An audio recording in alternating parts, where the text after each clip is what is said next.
Welcome to the Wildly Optimized Wellness Podcast. I am your host, Toréa Rodriguez, and I'm joined by the lovely co-host, Evie Toréa. Both of us are functional diagnostic nutrition practitioners, and we love working with women from all over the world through our virtual programs, helping women not only feel better, but actually achieve that vibrant, no-holds-barred version of themselves they've been missing for a long time. And how we actually get there? Well, that is what this show is all about. Now, please keep in mind that this podcast is created for educational purposes only and should never be used as a replacement for medical diagnosis or treatment. And if you like what you hear today, we would love for you to hit that follow button, leave a review in Apple Podcast, share with your friends, and keep coming back for more. Let's start today's adventure, shall we?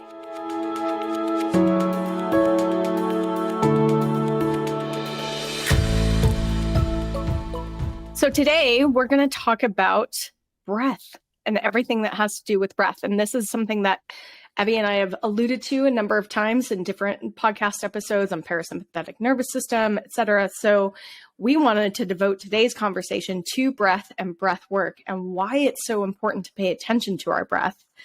And I know, Evie, you've even taken a formal workshop and now you actually teach breath work too. So why don't we just kick it off and talk a little bit about that workshop that you went to and why you went to this workshop about breath, because don't we all breathe? Like we all just breathe, right?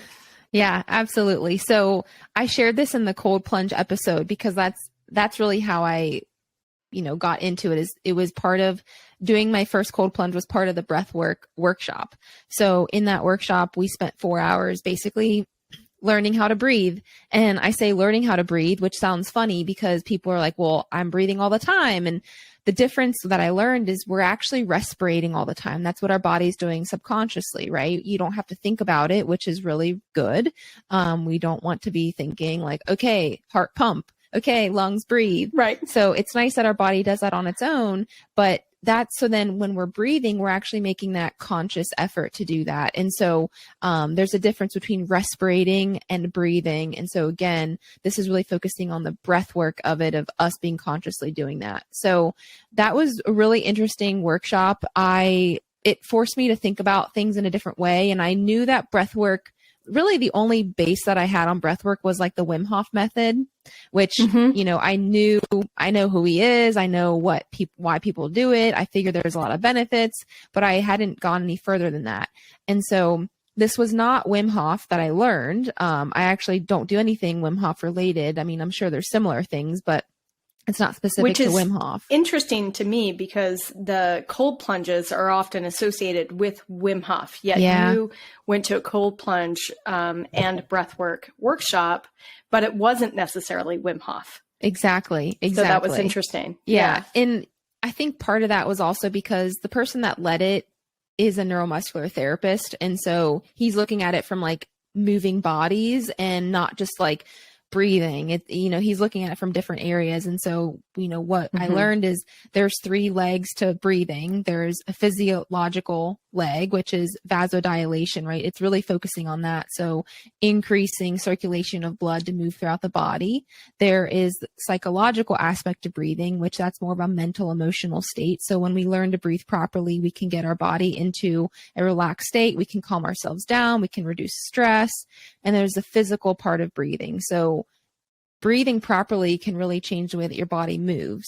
So that's really interesting because I've noticed that a lot in the past year of being able to breathe better and practicing breathing continuously every day, every week, every month. I've noticed that I'm not as stiff. I notice that my hips move a little bit better. I notice that my shoulders are a little bit better. I feel like my posture is better. And it's all because I'm learning how to breathe properly. And a lot of people are like, oh, well, they start out with belly breathing, which, I mean, belly breathing is not inherently bad. That's definitely one of the first things I heard and thought about with breathing is I'm just going to breathe into my belly. But what you're missing is that, take a second and think about it. Where are your lungs? They're not in your belly. They're not in my belly. Yeah, they're behind your ribs. And so really, we want to be breathing into our belly and our chest. And so again, belly breathing can be a good place to start and a good cue for people who just don't have any awareness or any foundation to this. But once I started to really think about breathing into my chest and moving my ribs, right? Like you want your ribs to move. So the example I give and that I remind myself is, for women who, if you're wearing a bra, then, you have that bra strap going around like over top your ribs. You want to be breathing so that you can even feel kind of like pushing against that a little bit, right? If you can feel that getting tighter, or even like you put like an exercise band around you and you feel your ribs pushing out and your, the band gets tighter and tighter, you know that you're moving your ribs. And so by doing that, you're improving the capacity at which your lungs can move as well, because the ribs are literally like a cage for your lungs. And so if your ribs aren't moving, your lungs are going to have a hard time moving as well. So you're not going to get a lot of oxygen inside. You're not going to get a lot of airflow, and that's going to disrupt your breathing. And when we're, sitting around or standing around or whatever we're doing, when we're not focusing on our breath, that's what I'm trying to say, right? We don't really think about our ribs moving at all. And so, if the moment you start to bring awareness to the breath, usually what'll happen is you get that belly breath first, because that's where a lot of people subconsciously end up breathing. But when we start to practice, so for me, one of the methods that I learned in terms of moving the rib cage is just holding my hands on the lower ribs on the rib cage while I was lying down and causing the ribs to expand outward in a 360. Right? And yes. And then also front to back, right? So side to side and then front to back, right? And really trying to get those ribs to expand. And in the beginning, it was difficult because of course the tissues in between the ribs were not exactly used to being moved, right? So they had to get a little bit more flexible in that way. And then also the upper ribs. So placing my hands above my chest and getting the upper chest to expand. And that was a huge awareness point for me in terms of breath and how much capacity my lungs actually were able to hold. Mm-hmm. That wasn't a typical standard, like breathing on a normal basis. Right. And there's different cues that work for different people, but it can be helpful to lie down, like you said, and put your hands on the bottom of your ribs, or even like have your fingers like an inch or so away from your ribs, and try and think of breathing east to west, right? Instead of breathing north to south, trying to take your breath out. So that way, when you breathe east to west, can you touch your fingers? Do your ribs actually move out that far that you can touch your fingers? And there's other manipulations you can do to get your body to do this, because this might be hard for someone on their own to do. So again, sure. I've had manual work done to my body to help me find those cues and loosen it up. And you're talking about your upper ribs, like basically, above, like in your chest, you can even if you really push in far enough, you can feel in between each one, and you can just go in with your fingers and start to kind of massage those out and loosen up that, loosen up everything in between there. And that can get things moving a little bit too. Cause again, the ribs are meant to move in that way. They just get really stuck and stiff, which then makes sense as to why we feel stuck and stiff. Right? If we're not breathing properly, our organs aren't going to move properly, then why are we going to be able to move properly? Yeah. One of the interesting introductions to breathwork that I had when I was younger actually came through having my first panic attack. Right? It's like getting that feeling of like the world is collapsing in and I can't see very well and I'm seeing spots and that kind of thing. It really came from, and it took a doctor explaining to me that part of those feelings that happen during a panic attack is because of you mentioned it before, the physiological exchange of gases in the blood, right? So the buildup of CO2, because the breath was so shallow for such a long period of time that there wasn't enough oxygen in the blood, and therefore the buildup of CO2 caused the tingling, caused the narrowing of vision, etc. So, just knowing that, you can almost always stop a panic attack if you catch yourself and try and take less than 8 breaths a minute. Yeah. That sounded in the moment, that was like, what? People die that way. No, they don't die that way. It's actually very easy. And now I can take less than 8 breaths a minute fairly easily, right? But just understanding that if we slow down our breathing and expand our lungs to get more of that oxygen in, that we're changing the physiological chemistry of the blood, basically, in terms of how much we're oxygenating our blood. Yeah. And I'm glad that you brought that up, because they as in like there's literature that shows it's easy to determine whether someone will have a panic attack based on how they're breathing hours before they even have a panic attack. So if you are breathing in a certain way, and maybe you're not even aware of it, but you're having really shallow breath at work, in the morning, and you have a panic attack that evening, I mean, that probably was something that could have been detected if you were paying attention to your breath being shallow. So that is a huge thing, is sometimes, even just with clients, they'll say, oh, I really suffer from panic attacks. And again, that can be a multitude of things, but one of the kind of lower hanging fruit things to explore is like, well, are you even breathing properly? And sometimes that can be the thing that really nips it in the bud, or at least helps. So I'd really encourage people to look at, are you taking deep breaths, and are you taking slow breaths, right? Are they shallow and quick? So when you're taking a slower breath, and things to also consider is that breathing through your nose is ideal for most of the day, right? One of the things that was said at the Breathwork workshop was noses are for breathing, mouths are for eating and talking. And I think about that a lot of, I sometimes catch myself with my mouth open, and I'm just, sitting there breathing and being a mouth breather. And I'm like, oh, I don't want to do that and there's a lot of reasons why not, but you brought up the whole like oxygen and CO2 balance. And so when we're breathing through our nose, we are increasing nitric oxide, which nitric oxide is going to contribute to vasodilation, which is meaning that our blood can travel through the blood vessels a lot quicker, so it can get to organs and where we need them in the body. So you're increasing that. And it's also better because, again, I'm sure we'll reference this again, but the book Breath by James Nestor is really great resource Fabulous on this. book. And there's so many illnesses and diseases and childhood developmental issues that are tied to mouth breathing. And so just, even like allergies, asthma, like depression, and all of these things are tied to that. And so really trying to increase your nostril breathing is important. And again, that might start with you having to practice that consciously. And maybe it's a 5-minute a day thing of you set your timer, and for 5 minutes every day, you just breathe through your nose. And if you want to take it a step further, I would recommend that when you do breathe through your nose, make sure that your inhale is silent. You don't want anybody to hear your inhale. If you're going, that's a little too loud, right? That's a little too violent. We need to have a soft, quiet inhale, and then the exhale might be louder. And especially if you then breathe through your mouth on the exhale, like let's say you're doing more deeper breathing and you're practicing really moving your lungs and getting all that air out through your mouth. At that point, you would want it to make noise, right? You would want to imagine a mirror in front of you, and you want to make that really foggy. So it would be a silent inhale and the exhale could go until you get all that air out. So that could be a place for someone to start. But the other thing that you mentioned with the CO2, which is interesting, is like, I think we can all think back to when we were little at the swimming pool in the summertime or at the beach or something. And a friend or an older sibling like was messing with us, and they, pushed us under the water and kept our head under there.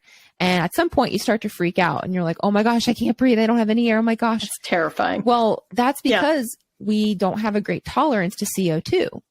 So like you were saying with the panic attacks, you can build a better threshold and tolerance for CO2 in your body.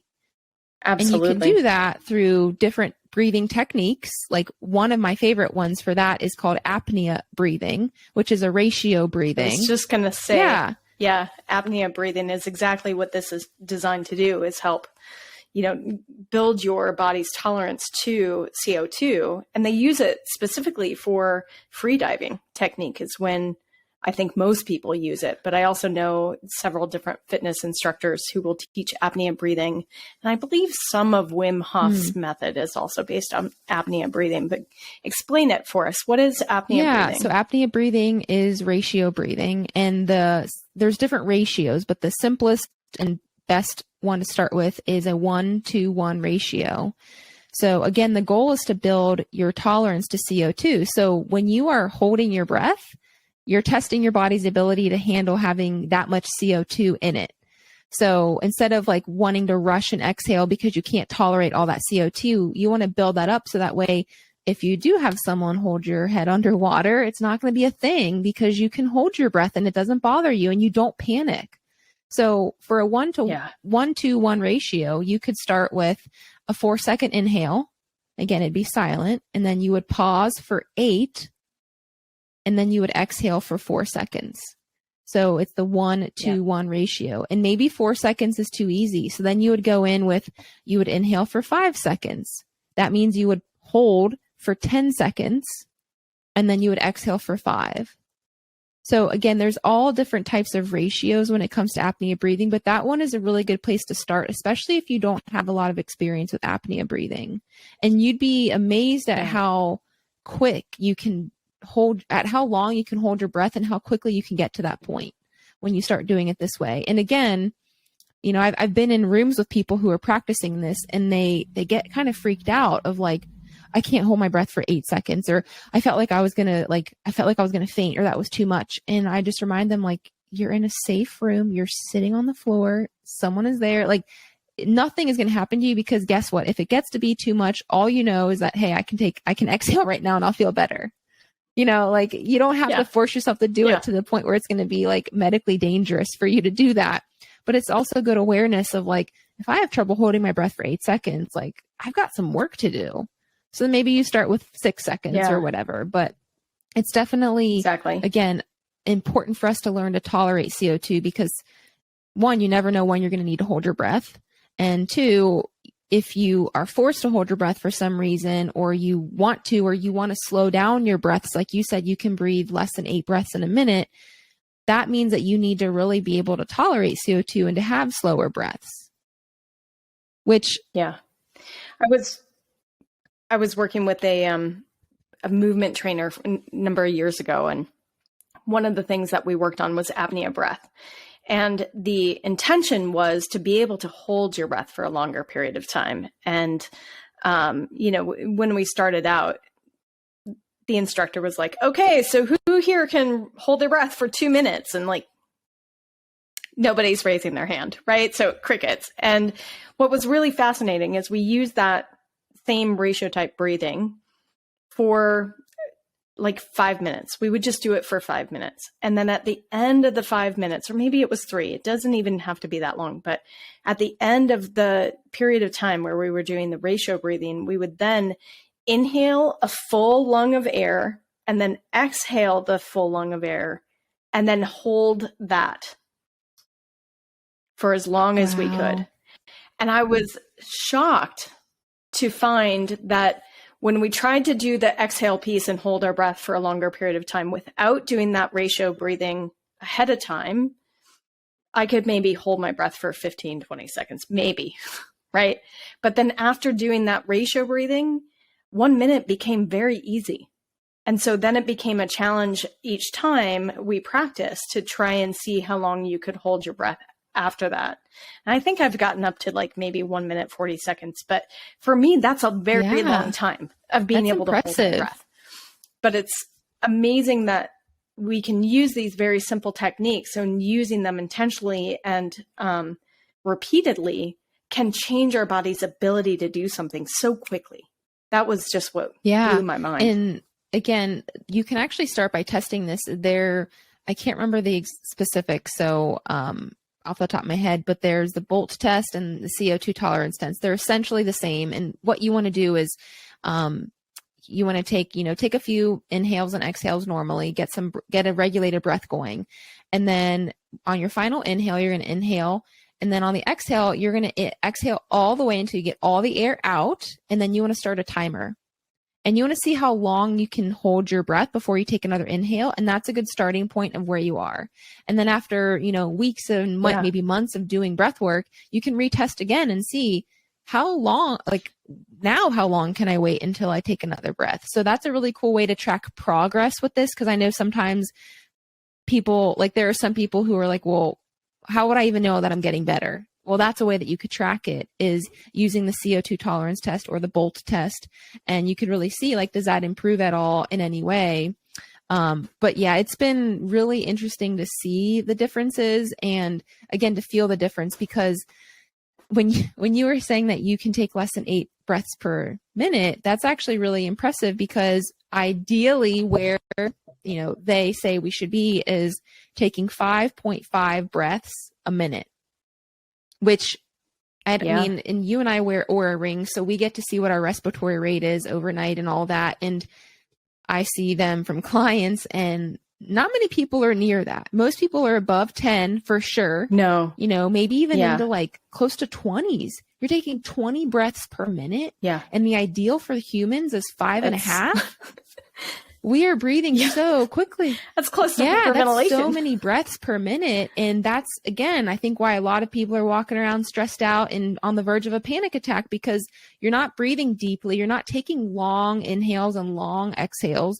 You're just breathing and trying to get by. And so if we really think about it and shift and slow down our breath, there's just no way that you wouldn't notice a difference physically and mentally.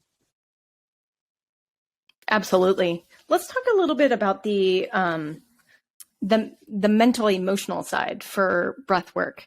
I mean, we talked a little bit about the parasympathetic nervous system when we were talking about that, and how breath work can help us shift into parasympathetic. You and I both have used breath work as a means to help move emotions. Do you have a particular type of breath work method that does that? The quickest one that works for me is alternate nostril breathing. That one is one that, again, just within a few reps of that, I can immediately tell that my body is more relaxed, and that I'm not as stressed, and that I feel like I'm getting deeper breaths. And so that is what it sounds like, is you would, close one nostril, and you don't want to jam your finger against your nostril, right? You don't want to like jam the right one shut. It's just gently closing the right one. And then you would take an inhale through the left, and then you would switch to exhale. And then you would keep that one open, inhale, and then switch to exhale. So that one I feel like gets me relaxed the fastest. And I like it that it's versatile in the form of, you could do breath work anywhere, but this one I do feel like it's very easy to just, okay, I'm going to do alternate nostril. I don't need to like get on the floor, like feel like I need to set the mood. It's just like, I'm going to do this real quick before I walk into this meeting. I'm going to do this real quick before I walk into the grocery store. And again, within a few reps, I feel like my body is coming down. My heart rate is slowing down. My racing thoughts are slowing down. So that's been my go-to. Which one do you tend to gravitate towards? So I think it's been called somatic breathwork, but don't quote me on that, because most of the breathwork classes that I've taken, I haven't really paid attention to what is the name of this style of breathwork. I just go for the experience. But multiple times now I've been taught this particular technique, and usually you're lying on your back, but you are taking a hand on the belly, hand on the chest, and you take a breath into the belly to fill up the belly, and then you take another breath in to fill up the chest. So it's both.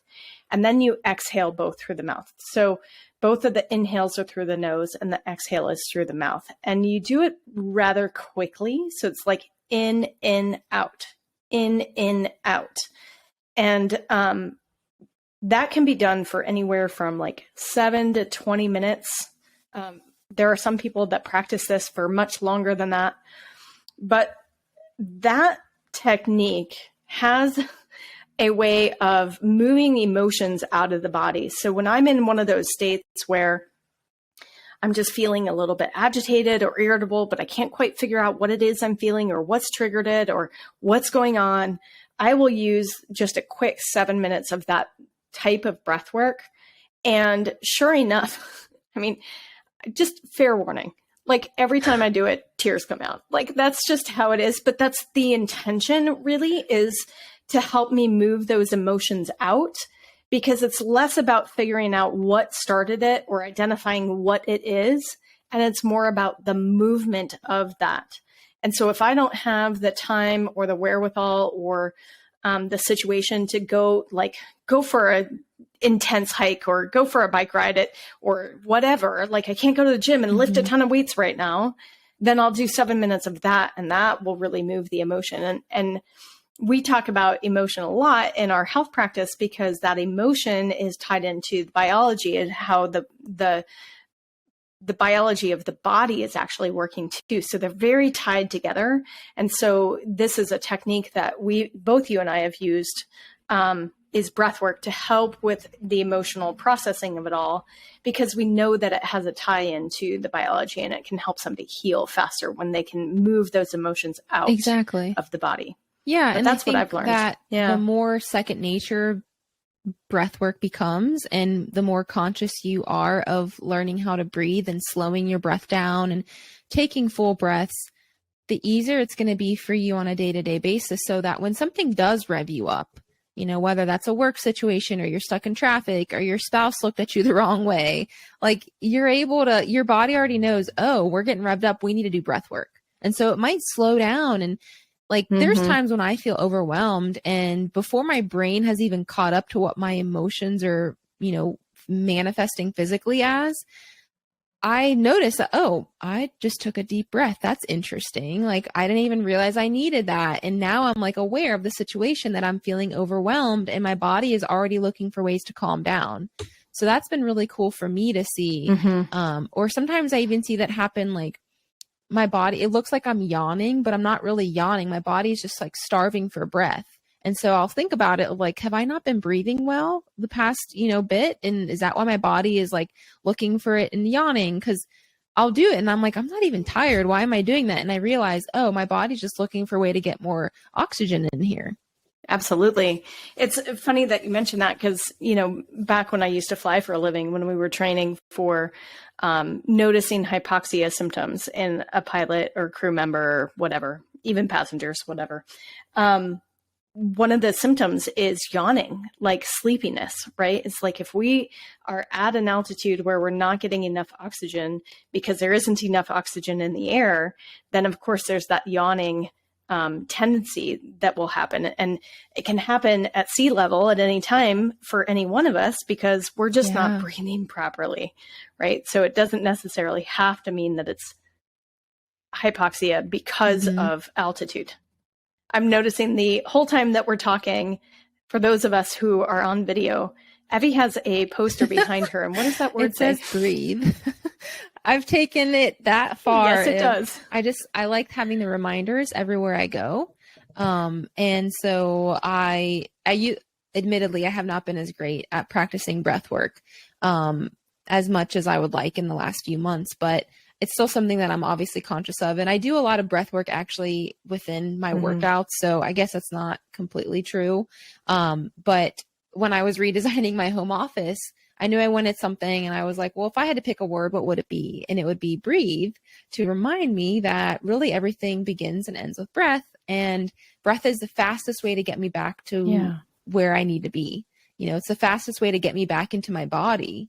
And because my thoughts will be racing, and I feel like the world is just spinning and everything is going out of control. And so when I can get grounded in my breath, and I can feel my breath and feel my ribs moving up and down, I'm immediately brought back, and I'm just like reminded that, okay, it's going to be fine. Everything's going to be fine. And so I just love that reminder for myself. Yeah. Cool. I love it. Let's finish up by sharing some of the practical ways to integrate breathwork, because I think breathwork has become a very popular thing to talk about. And that's what we see a lot, is that people talk about breathwork a lot, but they don't really talk about, okay, let's get down to the brass tacks here. Like, how do we integrate breath work? And I think one of the ways that I started doing it was I used that term called habit stacking, or trying to find a trigger that was in my everyday world to remind me to breathe. And one of the things that I came up with and chose was every time I saw a brake light.